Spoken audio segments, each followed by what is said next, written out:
Bom dia a todos, tudo bom? Eu sou o Alex, né? Eu sou diretor financeiro do Hospital Nosso Lar e eu estou aqui hoje com muito prazer, né? Nesse momento aqui desse período, de certa maneira, que a gente está aqui falando um pouco, né? Sobre o dia a dia, né? O que você deve fazer, como você deve acontecer, como é que você deve se comportar, como é que as pessoas devem, né, vivenciar esse período, certo? E hoje eu vou ter o prazer de estar aqui, né, tentando, conversando, batendo um papo com o meu amigo Nelson. Nelson, que é da Pro Saúde Mental, e ele está aqui comigo para poder conversar e poder bater um papinho sobre esse assunto. Eu vou só aqui chamar ele aqui, vou só avisar que já estão online, para ele poder entrar.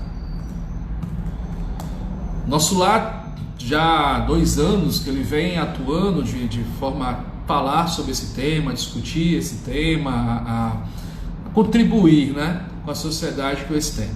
E a gente esse ano olhou para o lado, olhou para o outro, pandemia, dificuldade de comunicação, assim, a gente acabou dizendo, não, vamos partir então para a gente poder fazer isso online, porque a gente não pode deixar de discutir esse assunto. O Nelson já entrou. Eu não vou perder tempo, porque, se vocês sabem, o Instagram bloqueia a gente depois de certo tempo. Vou chamar logo ele aqui, para a gente poder já começar o tema e não demorar muito. Vamos lá. Nossa, entrar. Vocês estão me ouvindo bem? Se quiserem falar alguma coisa aí, me deram dicas se estão ouvindo bem. Se não, tá tudo bem direitinho. Olá, Nelson. Você me Bom escuta? dia, senhor Alex, como vai? Como vai? Você me escuta bem? Deixa eu ajeitar Escuto, tá aqui. me ouvindo também, né? Tô lhe ouvindo bem. Que bom tê-lo, que bom É, revê-lo, né? Esta pandemia, opa, que a gente só se fala online, né? pelo menos estamos nos falando mais. Esse ano eu acredito que infelizmente não vai ter nosso encontro, né? Não vamos poder nos encontrar, né? Para discutir os Vai temas ter que ser importantes. vai ter que ser virtual, viu? Que bom, Te, vamos, convi, te, pode te falar. convidar de antemão aí, na próxima semana nós vamos fazer um sobre a lei, a nova lei de acesso à informação, né? Legal, muito Eu te bom. aviso, te aviso A gente oportunamente. está realmente também aqui trabalhando nesse projeto, esse processo, porque acabou que adiou e não adiou, né? E aí veio. Então a gente Pois é. tem que tomar, né? Mas assim, eu gosto de que as pessoas se apresentem. Eu gosto de que as pessoas digam quem são elas. Então, Nelson, por favor, quem é Nelson do Pro Saúde Mental? Ok, Alex. Nelson Fernandes Júnior, natural de Araraquara, estado de São Paulo, a Morada do Sol.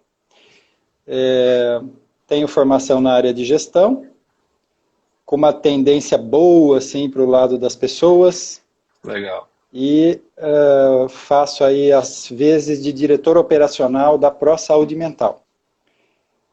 Diretor operacional é o faz tudo, né? Que a gente dá um nome mais Bonito, né? pomposo para ele. Mas atuo aí nessa área de saúde mental, na gestão, faz já uns 20 anos.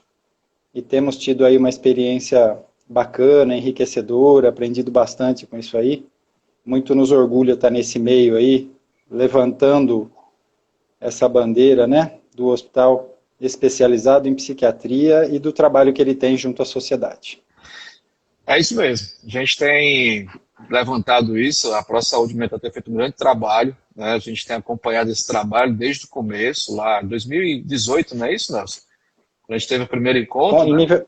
em nível nacional foi 2018. Isso. Mas fala um pouquinho também para a pessoa conhecer o que é a Pro Saúde Mental, qual é o trabalho que ela realiza e fala um pouquinho que eu acho importante as pessoas entenderem do que é esse trabalho hoje realizado pela Pro Saúde Mental em relação aos hospitais psiquiátricos. Como é que ela está atuando, o que, é que ela Ok. está fazendo.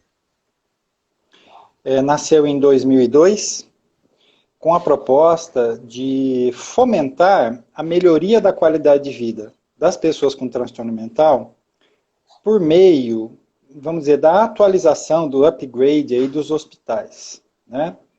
A, a proposta da ProSaúde Mental considera que o hospital psiquiátrico filantrópico, especialmente, ele tem um grande papel na saúde mental e na saúde geral da população, e que ele pode fazer muito mais do que ele vem fazendo em todas essas décadas de funcionamento. Não que seja pouco, né? São heróis, muitos sucumbiram, aqueles que resistiram têm um mérito enorme, mas eu acho que é momento de nós darmos um salto aí, atendendo muito mais abrangentemente a população do que a gente tem conseguido fazer. Os hospitais, nesses anos, nessas décadas de funcionamento, Alex, eles juntaram em torno de si um conhecimento importantíssimo, especialmente quando se trata do capítulo saúde e espiritualidade. Então, é isso que a ProSaúde Mental defende. Atualmente, a gente tem 45 hospitais psiquiátricos filantrópicos no país, só 45, divididos em 10 estados da federação. Então, o que a ProSaúde Mental tem tentado fazer é aglutinar, né, unir esses hospitais para que eles tenham força e cumpram esse papel aí que a gente se referiu anteriormente. Legal, é isso mesmo. E a gente, interessante você falar, eu não estou entrando, nós estamos no tema, tá, pessoal? O tema é sobre o hospital psiquiátrico e prevenção de suicídio, mas é muito importante a gente contextualizar com vocês, entenderem a realidade hoje do atendimento psiquiátrico a nível hospitalar, né? E deixar isso muito claro, que se houve muita coisa, aconteceu muitas coisas no passado, mas que a realidade hoje hospitalar e a especialização em psiquiatria é uma realidade completamente diferente. É uma realidade que a gente, às vezes, existem muitos tabus, existem muitas coisas que falam que na realidade não acontece, né? Até aqui a Regina perguntou como é que consegue visitar o hospital. A gente tem uma restrição de visita não só pela pandemia, né? E eu vou te colocar um ponto. Infelizmente, tem a questão a ver com a nossa conversa, ainda há muito preconceito com as pessoas que procuram um hospital psiquiátrico. E aí, devido a essa questão do preconceito e a preservação da informação da pessoa, né, da presença dela, porque, infelizmente, estar internado em um hospital psiquiátrico é um tabu, né? Por mais que as pessoas sofram. Por exemplo, eu sou uma pessoa que tive 2 crises de ansiedade, bati em hospital, não cheguei a me internar em hospital psiquiátrico, mas bati em hospital geral, tive que me medicar, tive que me tratar, ou seja, eu passei por um transtorno, né, e convivo isso no meu dia a dia hoje, eu controlo essa ansiedade, procuro não usando medicação, mas usando outras só, mas acabei tendo que me medicar. E esse tabu, às vezes, as pessoas não querem, né, a gente prefere, sabendo disso, preservá-las. Então, assim, visitar o hospital psiquiátrico, infelizmente, é algo que é muito restrito, ainda muito restrito por causa disso. Mas, lógico, você colocou que é de nível técnico, a sua faculdade, o seu curso técnico, se quiser visitar, a gente tem uma área de educação que você pode procurar, né? E essa área de educação você pode passar um e-mail para a gente, e depois eu coloco aqui para vocês o e-mail, e a gente pode sim providenciar uma visita guiada, né, na unidade. Mas falando sobre essa questão do suicídio, né, da importância do hospital psiquiátrico dessa prevenção. Eu vou colocar um pouco do que o nosso lado tem feito, Nelson, e eu queria que você colocasse um pouco do que você tem vivenciado e visto nos hospitais. Nós abraçamos essa causa desde 2018. Na realidade, a gente já vinha atuando com isso há mais tempo. Só que a gente percebeu que isso é o que está crescendo, né? O que vinha crescendo assim, de forma absurda, e é aquela coisa pior que pode acontecer com o paciente, é cometer o suicídio. E isso começou também a entrar no hospital. A gente via pessoas que chegavam com tentativas de suicídio, pessoas que tentavam suicídio dentro do hospital. A gente for coletar informações técnicas aqui, a gente tem uma lista de quantas vezes já conseguimos resgatar pessoas que dentro de um hospital psiquiátrico tentaram suicídio. Que às vezes as pessoas não entendem que existem várias formas de você cometer o suicídio, né? Não é simplesmente aquela coisa de filme que você corta o pulso, ou você pendura uma corda aqui e salta da cadeira, né? Essa coisa de filme, ela é meio que fantasiosa em muitas coisas, né? Tem tipos de suicídio que não é até simples, vamos dizer assim, que a gente não gosta de, não vou citar aqui para você, por uma questão também de a gente respeita essa questão de não falar sobre como se faz, né, o tema, mas isso acontece. Então, o nosso lab abraçou essa causa e ele vem internamente, ele vem externamente, conversando sobre o tema, discutindo o tema e internamente tratando os pacientes que chegam, né, para a gente cada vez mais, infelizmente, com tentativas, com processos depressivos de alto nível, que já ou disseram que iam fazer, ou já fizeram. Como é que você vê isso aí hoje? Como é que está essa situação? Fala um pouco do teu dia a dia, que você tem um contato com todos os hospitais do Brasil. Bom, primeiro, corroborar aí o que você disse em relação ao preconceito. Nós, ainda seres humanos, podemos adoecer do dedão do pé, do joelho, da vesícula, do pulmão, dos olhos, mas do cérebro a gente acha que não pode. É feio, né? Até os psiquiatras costumam dizer isso, né? Se apresenta, né? Eu sou médico psiquiatra, mas desculpa aí, viu? Eu sou legal, apesar de ser psiquiatra. Parece uma... o doutor Quirino fala muito disso. Eu ouvi isso do Quirino. Eu estava em Brasília com ele, eu fiz a caminhada com o Quirino para o evento que ia ter. Ele disse: Alex, eu muitas vezes falei isso, eu sou psiquiatra, mas desculpa, eu sou gente boa, eu sou tranquilo. Desculpa. Então existe o preconceito e ele está dentro de nós. Pior que o preconceito, Alex, é a discriminação. Porque o preconceito ele pode ser trabalhado. Né? Quando você abre o hospital para visitas técnicas, para efeitos de estudos, quando você leva um grupo de voluntários para conhecer a atividade do hospital, quando o hospital se envolve com questões afeitas à sociedade, como o Setembro Amarelo, é uma forma das pessoas irem também perdendo medo e trabalhando esse preconceito. Então, o hospital está parabéns em se envolver assim, no Setembro Amarelo, porque somos nós que trabalhamos na especialidade que precisamos, de fato, trabalhar isso dentro da sociedade. Porque a sociedade de lá para cá, ela fica esperando uma ação nossa. Então, a gente faz bem de trabalhar essas questões na sociedade. Bom, os hospitais, pouco a pouco, vêm se envolvendo mais com a história da prevenção do suicídio. Vocês estão na vanguarda, porque vejo o envolvimento já de algum tempo do Nosso Lar nesse assunto, e os outros estão um pouco mais atrasados, engatinhando um pouco mais. Mas vamos lá. Consideramos que o principal ponto do desequilíbrio humano é o autoextermínio. É aquele momento onde a pessoa não vê outra saída senão a morte, e considera essa uma possibilidade válida. Né? Então é o cúmulo do desequilíbrio. Então faz muito sentido o hospital e a rede de saúde mental, a rede de atenção psicossocial, se envolverem de cabeça nisso, porque é o ápice do desequilíbrio. O que temos visto é que os suicídios, infelizmente, acontecem também dentro dos hospitais. São raros, mas acontecem, porque você bem o disse.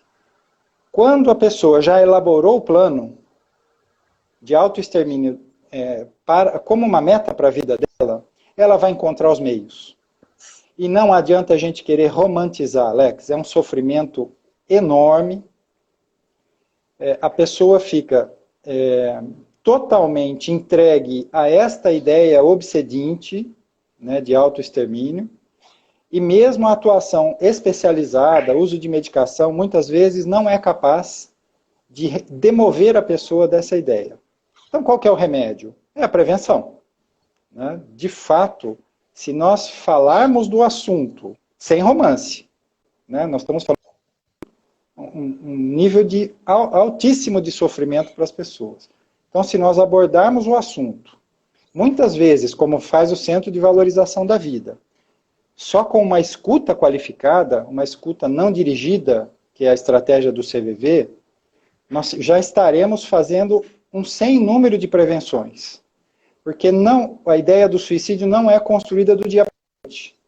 Ela é uma ideia recorrente que, às vezes, demora 20, 30 anos para a pessoa chegar no plano final de autoextermínio. Então, nesse período, tem pessoas que dão sinais claros, tem pessoas que nunca dão sinais. Então, quando se fala em prevenção, começa da escuta. Começa de ouvir aquela dor interna que está levando a pessoa a considerar a morte melhor do que a vida. Né? De forma geral, como você me perguntou, os hospitais têm se concentrado e têm começado a trabalhar. Mas ressalto aí a importância da vanguarda do nosso lar nesse sentido, e parabenizo vocês mais uma vez, firmes nesse Nelson, deu uma cortadinha. Eu que agradeço. Assim, a gente realmente, assim, a gente tem que entender, eu coloco a gente como instituição espírita no nosso lar, que a gente vive pela preservação da vida, né? Nós temos a instituição, o hospital psiquiátrico, nosso lar, mas temos a instituição espírita nosso lar, que é, digamos, a mantenedora, vamos dizer assim, que é o nosso lado filantrópico, e nós temos dentro da nossa visão, né, a questão da preservação muito forte, a preservação da vida. Então a gente tem que trabalhar isso. E o hospital não pode ser uma casa só de doença, né? Tem que ser uma casa de vida. Então a gente percebendo essa necessidade, também a necessidade de discutir com a sociedade qual é o modelo ideal, né? Qual é o modelo que a sociedade entende como modelo ideal para a psiquiatria. O modelo que está posto aí no Brasil é um modelo que eu já acho muito interessante, quando a gente tem ambulatório, que infelizmente, né, Nelson, durante alguns anos foi destruído, né, deturpado por questões ideológicas, né, porque, desculpem, né, se vocês forem pesquisar, infelizmente no Brasil é uma dicotomia absurda, ou é uma coisa ou é outra, né, você não consegue dialogar, mas eu tive ano passado aqui o prazer de conversar com uma terapeuta ocupacional da Inglaterra, brasileira, que atua na Inglaterra, e nós fomos SUS, nosso SUS, para quem não sabe, derivou-se, né, do modelo assistencial aplicado na Inglaterra, né, no Reino Unido, e a gente, lá ela me explicando como é que funciona, é o que a gente tem aqui hoje, só que funcionando, né? Você tem uma assistência ambulatorial na base, você tem uma assistência intermediária antes da internação, e você tem internação psiquiátrica, né?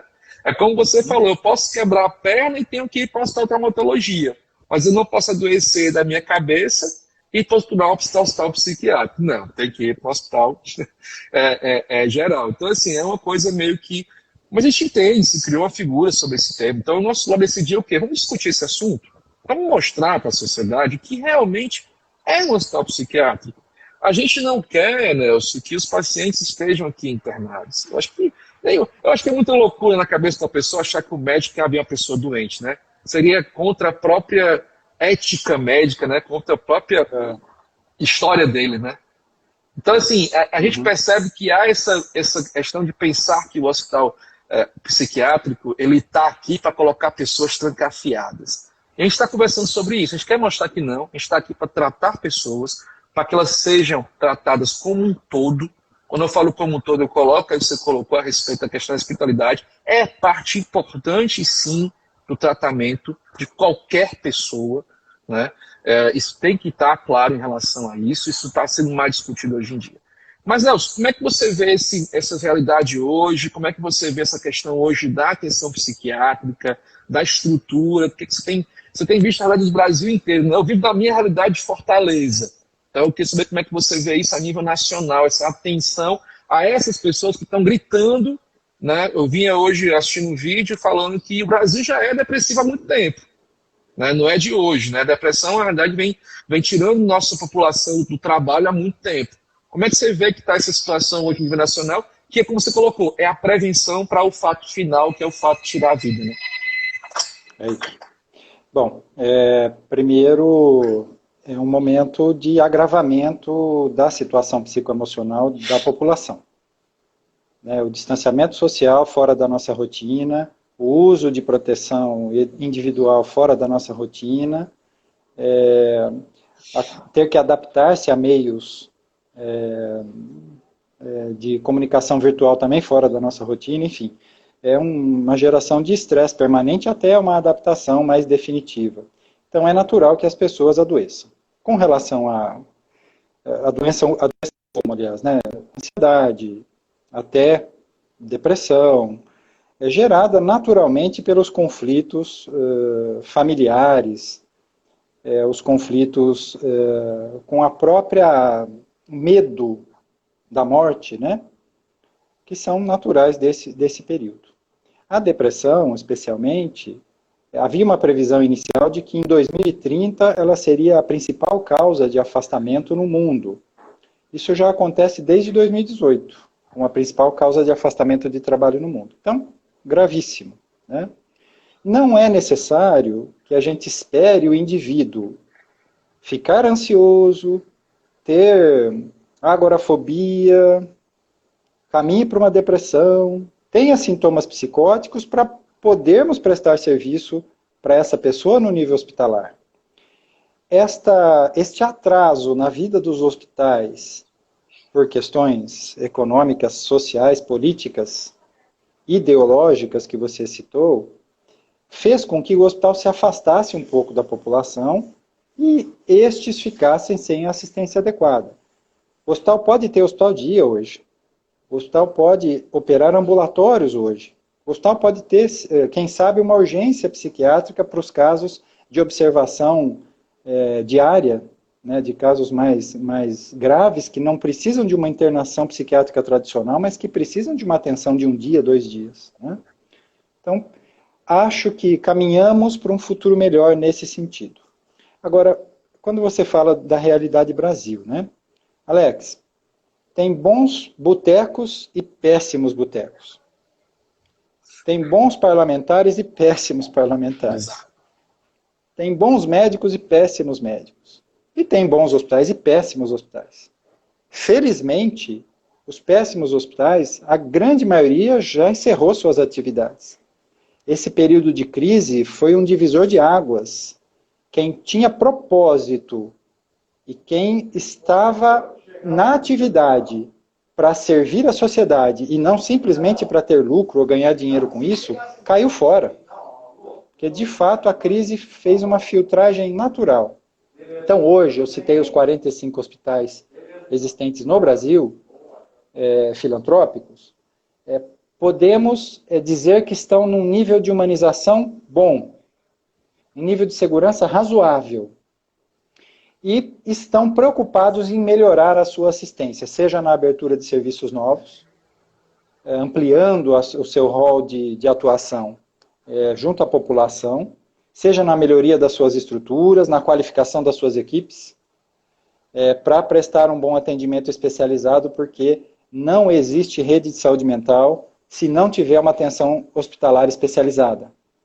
Nós vamos estar brincando com a saúde da população se nós não tivermos uma assistência especializada no momento correto. Como você bem disse, querer ir para um hospital é coisa de gente maluca que está precisando mesmo. Ninguém quer. E os profissionais de saúde mental sabem disso. O hospital é o último recurso. Mas se você não tiver o último recurso, o índice de suicídio, por exemplo, sobe assustadoramente. Porque na hora mais importante, que o indivíduo está mais desestruturado, precisando de mais apoio, ele não acha o serviço. Um quadro que chamamos a atenção é assim: hoje nós estamos com 9 vezes menos, ou seja, nós estamos com 10% do número de leitos preconizados pelo próprio Ministério da Saúde brasileiro. Né? Então, quando as pessoas precisam de atenção especializada, elas não têm acesso, e aí fica comprometido a principal diretriz norteadora do SUS, que é a acessibilidade. Exato. Né? Então nós temos que brigar para fortalecer os hospitais, quiçá para ampliar o número de leitos, porque estamos desabastecidos de leitos no país. Você lembra que eu falei? Dos 25 estados da federação, somente 10 têm hospital especializado de psiquiatria. Hospitais privados, privados filantrópicos, desculpa. Sei. Devem ter outros, mas é o âmbito que a gente conhece. Então gostaríamos muito de ampliar para os 25 estados da federação os leitos especializados em psiquiatria na filantropia. Uma coisa que você falou rapidamente que eu quero ressaltar. Especialmente os hospitais que têm uma vinculação religiosa, sejam católicos, espíritas, evangélicos, eles trabalham muito bem a questão da saúde e espiritualidade, ou pelo menos começam a trabalhar. E num momento, quando a pessoa desiste da vida, duvidando que existe um Criador, duvidando que existe uma lei natural que rege o universo é um local seguro e que a vida é a melhor opção, esse capítulo da espiritualidade tem destaque. Por isso da gente insistir com o hospital filantrópico, de preferência com base religiosa, porque ele é capaz de oferecer isso com naturalidade para os seus assistidos. Aqui no nosso lado nós temos a parceria com o Santo Espírito Irmão Leite, como eu coloquei, o Instituto da Espírito Nosso Lar, a instituição é fundada na doutrina espírita, ela tem isso dentro dos valores dela, e o Centro Espírita Irmão Leite realiza um trabalho de assistência espiritual, né?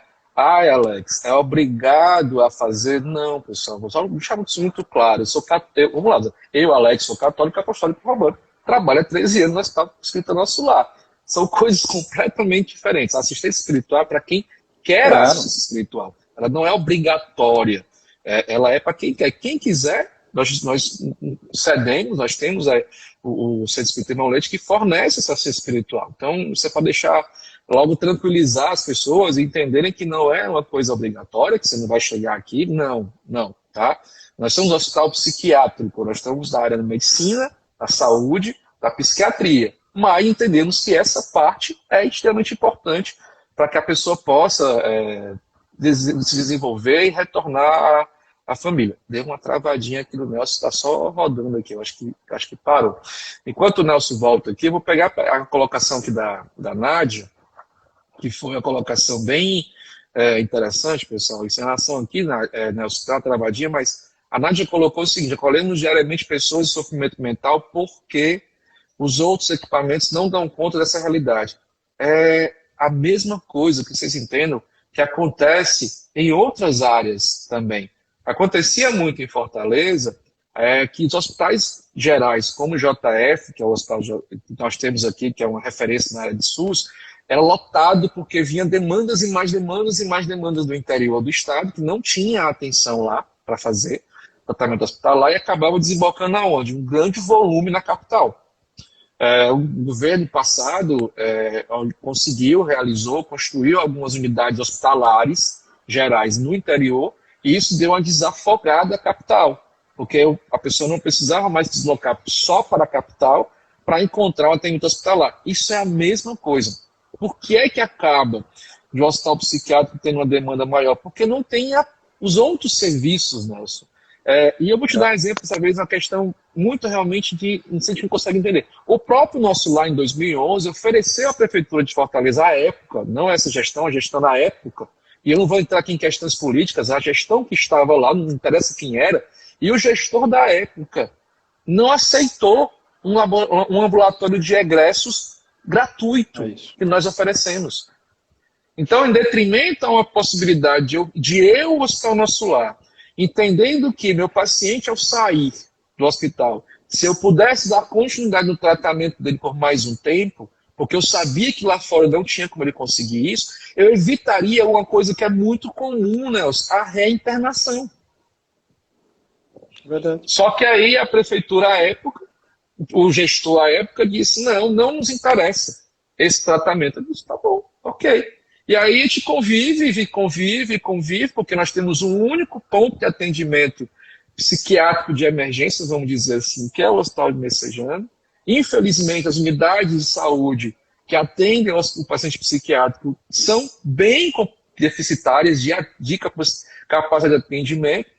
O que acontece é a mesma coisa que acontece no hospital geral. Acaba vindo o paciente para o hospital psiquiátrico, que na realidade, se tivesse tido tratamento, como você colocou, nas outras etapas, não teria chegado ao hospital psiquiátrico. E aí eu tenho um hospital realmente com ocupação de 98% e faltando vaga e situações muitas vezes que estão lá no Hospital de Messejana, que é a nossa central de leitos lá, que recebe lotação, pessoas dormindo. Essa é a realidade, Nelson. Como é que você vê que a gente... Tem jeito isso, Nelson? Tem como a gente conseguir, talvez, buscar uma solução para isso? Acho que sim. Antes, porém, eu queria me solidarizar aí com a Amanda, que relata aí na nossa live que está passando por um momento muito difícil da vida. Amanda, como você própria coloca, é um momento. Muitas das vezes, é um momento necessário para que aprendamos alguma lição que ainda não aprendemos em relação ao nosso crescimento pessoal, a sermos pessoas melhores, mais desenvolvidas, mais amadurecidas. Então, a fé, no sentido de que é um momento e que vai passar, e que o universo está conspirando para o mais rápido possível ajudar você a superar essas questões, é o melhor remédio nesse momento. Se você tiver alguém de confiança para conversar sobre, porque desabafar também ajuda muito, você vai ver que terá a força necessária para passar por esse momento aí,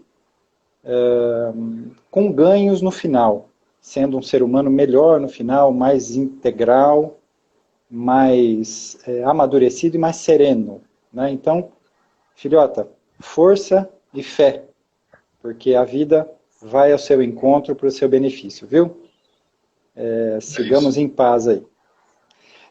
Bom, rede de saúde mental.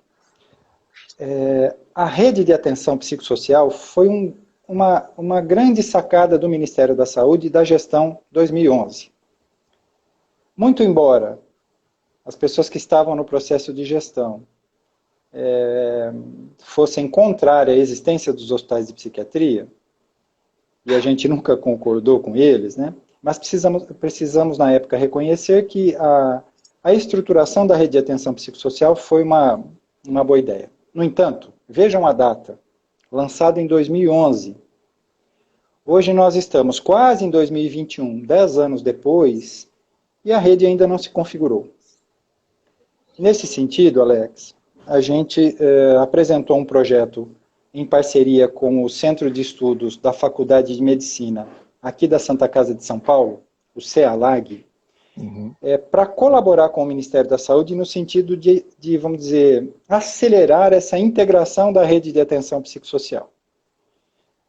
O projeto foi aprovado e para 2021 conseguiremos sair com ele a campo para poder fazer uma proposta diferente de estruturação dessa rede de atenção psicossocial, com a participação do hospital especializado, com a participação do ambulatório, do hospital-dia, das comunidades terapêuticas, que trabalham há décadas, né, na saúde mental. Muitas vezes como único serviço disponível, estavam sendo alijados do processo simplesmente por razões ideológicas que todo mundo pode pensar o que quiser, mas tem que ter responsabilidade no uso do recurso público e no atendimento à população. Na nossa opinião, os idealistas pecaram nesse ponto, eles desconsideraram a necessidade real da população, muitas vezes fingindo que a demanda simplesmente não existia, né? Isso foi um grande problema para a população, mas agora estamos já há 2 anos, aí, quase 3 anos, trabalhando na superação disso tudo e está indo bem. Então, assim, é lamentável o tempo perdido, mas não adianta chorar o leite derramado. Né? Vamos em frente. O que eu vejo à frente? Eu vejo o hospital integrado à rede, eu vejo os serviços da rede sendo feitos em parcerias com o terceiro setor, que o governo não é bom em fazer, ele é bom em regular, ele tem dinheiro para, pelo menos parcialmente, financiar os serviços, ele pode direcionar a participação, por exemplo, do controle social no SUS, que é primordial, está tudo certo até aí. Mas a execução dos serviços, na minha opinião, ele deve terceirizar sempre, e terceirizar com o terceiro setor, né, que não visa lucro, e que todo o recurso que vem dali vai para a melhoria do próprio serviço. Né? Perfeito. Então, acho que esse é o nosso caminho, é isso que eu vejo à frente. O hospital tem muito a colaborar com a consolidação da rede, tanto em serviço quanto em conhecimento. Então, à medida que os gestores SUS se conscientizarem do conhecimento que tem envolvido ali, nessa prática de décadas do hospital psiquiátrico, e tentar trazer esse conhecimento a bem do funcionamento da rede e, para o final das contas, a bem do atendimento das pessoas que são sempre, infelizmente, deixadas para o final da fila dentro do Sistema Único de Saúde, porque tem pouco recurso, tem pouco serviço. Então se dá uma boa atenção básica na maioria das situações, se atende às urgências e se faz as cirurgias, os tratamentos, as neoplasias, enfim. A saúde mental vai ficando para depois. E ela deveria ser a prioridade absoluta, porque já diziam os latinos lá atrás, né, os gregos, os romanos, mente sã em corpo são. Exato. né? Então, se a mente está saudável, o corpo tende a se adoecer menos. Portanto, seria um grande investimento trazer a saúde mental para o começo da fila, não para o final. A boa notícia é que no Ministério da Saúde, a área técnica de saúde mental foi alocada para a atenção básica. Legal. Que Então bom. já é um começo, muito embora, né, ainda estejamos longe de ter ações nesse sentido, já é um começo muito bom, indicando que a saúde mental deve migrar para a atenção básica. Isso é uma boa notícia. E eu vou te falar uma coisa que, reforçando o que você está dizendo, né? Eu estava fazendo um curso e tinha uma pessoa que era uma enfermeira e ela passava por um posto de saúde aqui em Fortaleza, num bairro muito pobre. O bairro chama-se Janguru Sul. Para você ter ideia, esse bairro, ele era um lixão. Era o lixão da cidade, Nossa. né? Então você imagina a situação desse bairro. E eu conversando com ela sabia que eu estava psiquiatra, eu perguntei para ela o que era a maior procura, né? Porque é aquele paradigma, né? Gente pobre não adoece da cabeça, né? Quem adoece é gente rica, né? Tá certo. É frescura, né? Frescura. Aí eu perguntei para ela, ela disse, Alex, ano passado, esse 2018, foi 2019, principal CID que teve no nosso posto de saúde foi de doença mental. Batata. Estou falando do Janguru Sul, quem conhece aqui da cidade sabe onde é que é. De uma comunidade muito pobre, com a violência muito alta, em que ela como enfermeira, tinha dificuldade de ter médico, porque o médico não queria ir para lá com medo da violência, certo?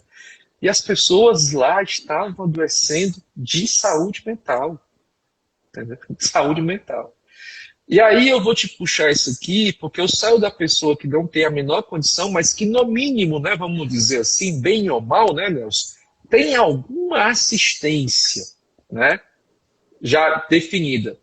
E a pessoa que tem plano de saúde, ela faz o que hoje em dia? Né?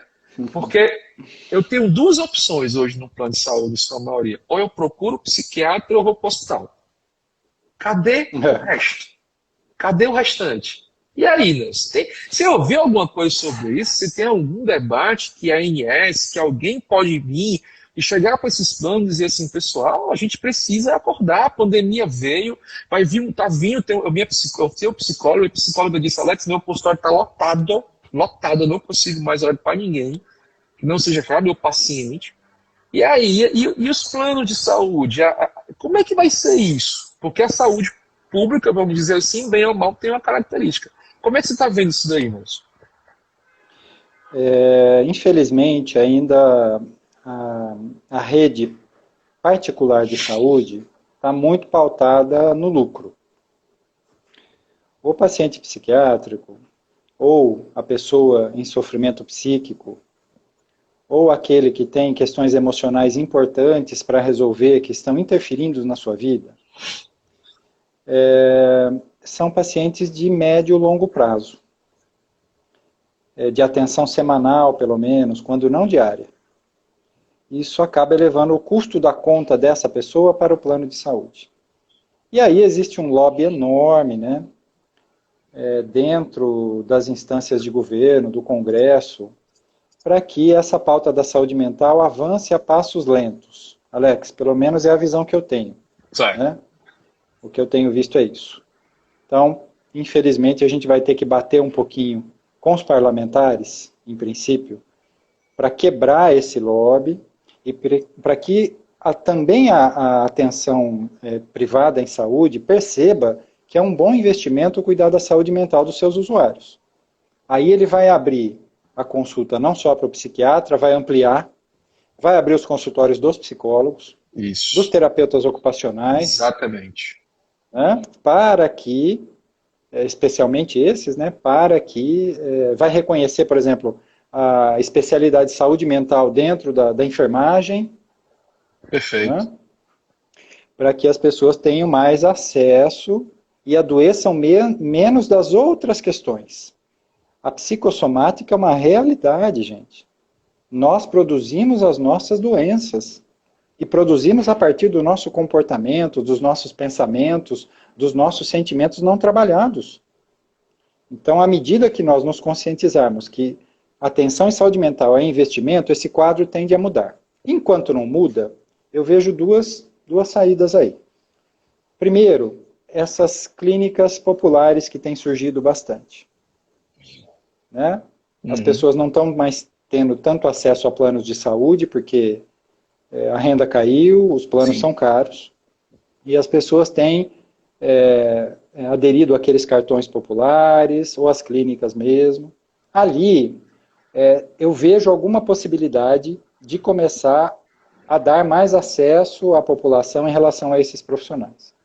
E aí, acho que é a saída mais imediata. Os profissionais autônomos têm essa consciência e nos seus consultórios procuram baixar ali os valores de consulta, de tratamento, para dar acesso a muita gente que de outra forma não vai conseguir. Eu estou em Araraquara, uma cidade do interior do estado de São Paulo, com 220, 230 mil habitantes. Uma cidade média. Ela tem os ambulatórios de saúde mental adulto e infanto-juvenil, mas ela não consegue fazer atendimento individual em psicologia, só atendimentos grupais. E um tantinho assim. Então as pessoas aqui têm que procurar as clínicas populares, têm que procurar os consultórios privados. Se ela quiser ter uma escuta qualificada, se ela quiser ter o profissional psicólogo, por exemplo, a seu serviço, que é essencial nisso que nós estamos falando. Perfeito. Agora, em termos de ideal, se o Sistema Único de Saúde fizesse com os consultórios de psiquiatria, de psicologia, de terapia ocupacional, de enfermagem especializada, como faz com muitos dos exames, por exemplo, olha, eu não ofereço esse exame na minha rede, mas você procura tal clínica, tal profissional que ele vai te atender lá com hora marcada, já seria um grande avanço. Né? Não fica caro e a gente evitaria mais uma vez o agravamento dos transtornos mentais e evitaria suicídios também, proporcionando isso para as pessoas. Então, objetivamente, saída tem. Tem as imediatas, que vai custar um pouco, mas que as pessoas podem recorrer. E tem essas pelas quais nós vamos trabalhar, que é, aproveitando um senador, por exemplo, como Eduardo Girão, aí da vossa terra, pessoa super do bem, que pode trabalhar essas questões dentro do Congresso de maneira simples e honesta, para que a gente quebre esses lobbies. E da nossa parte, propondo ali aos gestores SUS que deem acesso à sua população, independente dele ter o serviço instalado na rede dele ou não. Acho que aí a gente caminha um pouco. Perfeito, Nelson. E assim, a gente tem essa realidade bem clara na questão da saúde, né? Da percepção interessante como os planos de saúde ainda entendem essa questão mais da doença do que da saúde, né?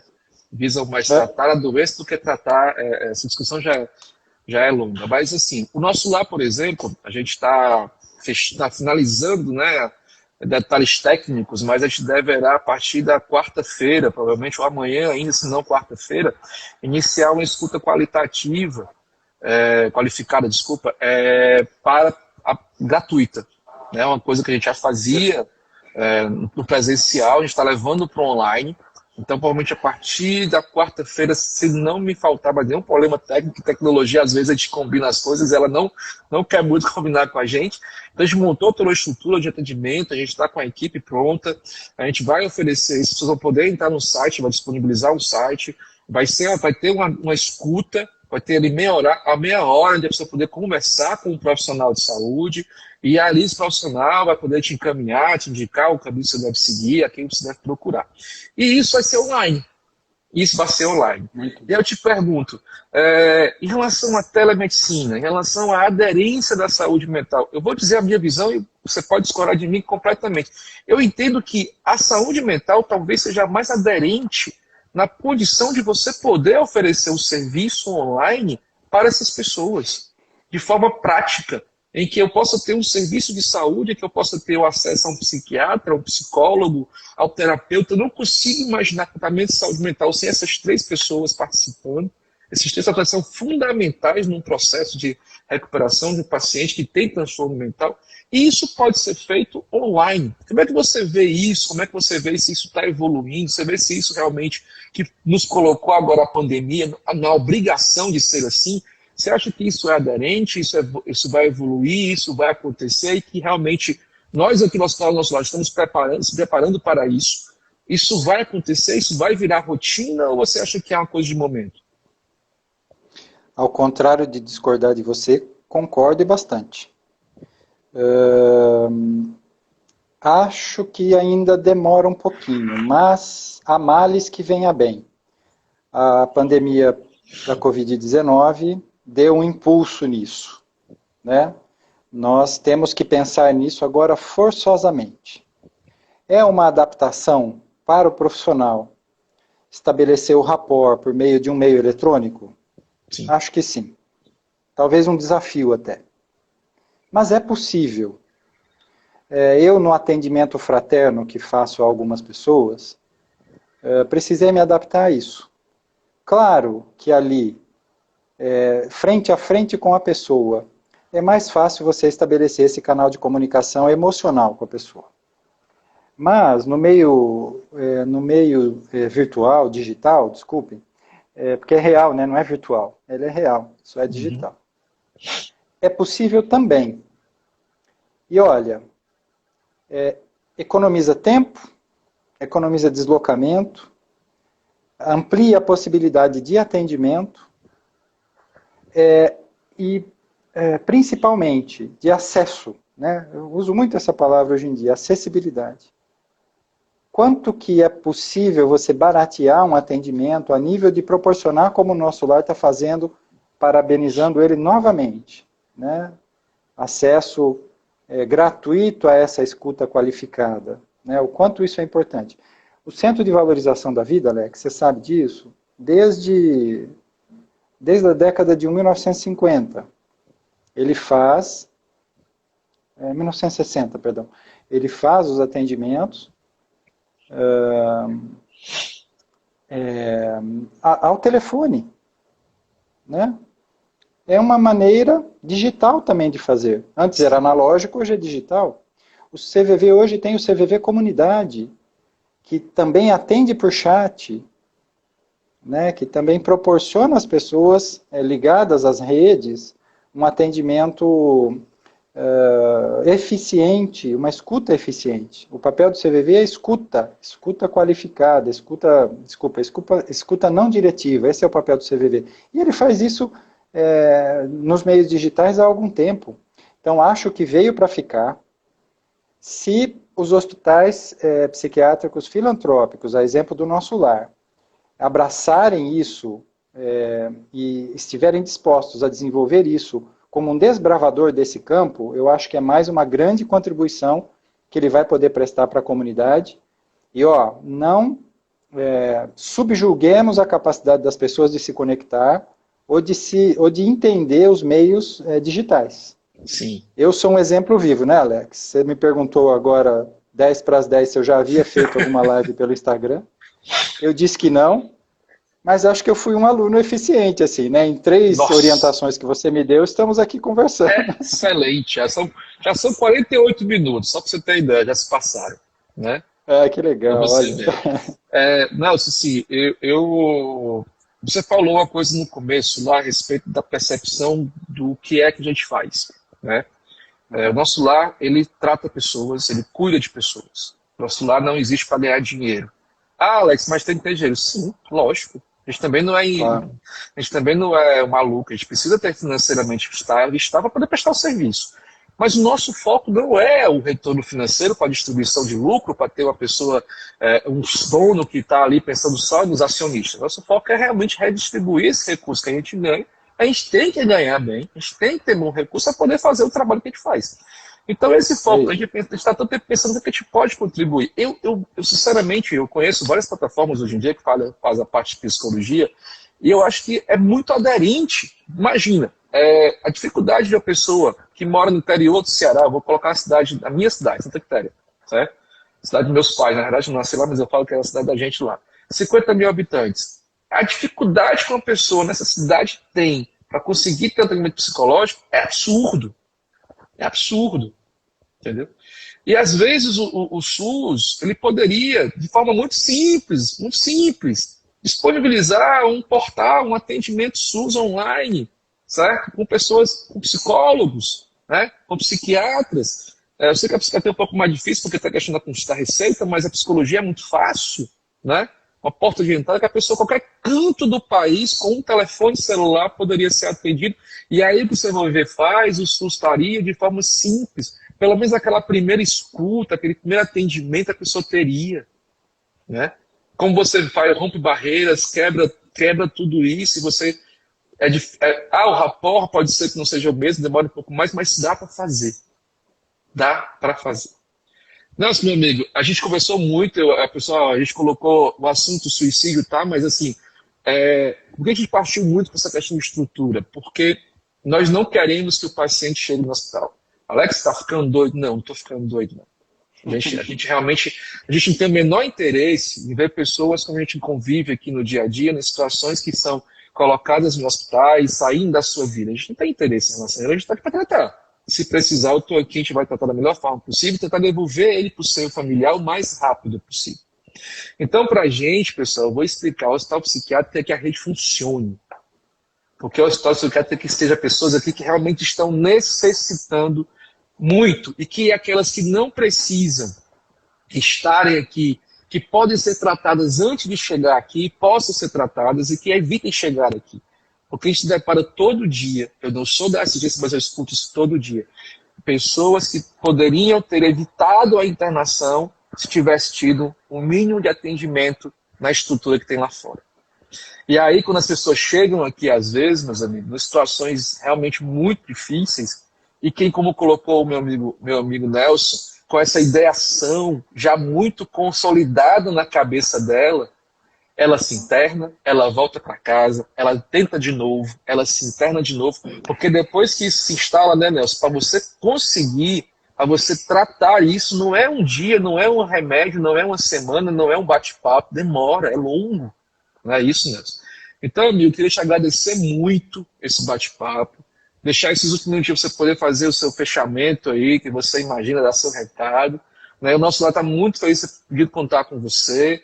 Você sabe que o nosso lar é parceiro, precisar da gente aqui, pode chamar, a gente está aqui para trabalhar, a gente quer realmente fazer com que a saúde mental cresça, esse atendimento, que as pessoas entendam. Primeiro, doente mental não é, eu vou dizer a palavra bem específica, leproso. Doente mental é a pessoa que precisa de atenção, como precisa da pessoa, e você pode ficar perto, e você tem que estar perto dele, você tem que ouvi-lo, tem que cuidar dele, tá? E ele pode sim, como eu tive minhas crises, retornar, ser capacitado, trabalhar normalmente, viver a vida em tratamento. Ponto. Certo? Ponto. Então a gente tem que quebrar esse preconceito. E que o que você precisar, meu amigo, nós estamos juntos aí nessa batalha aí, que é levar esse conteúdo para a população.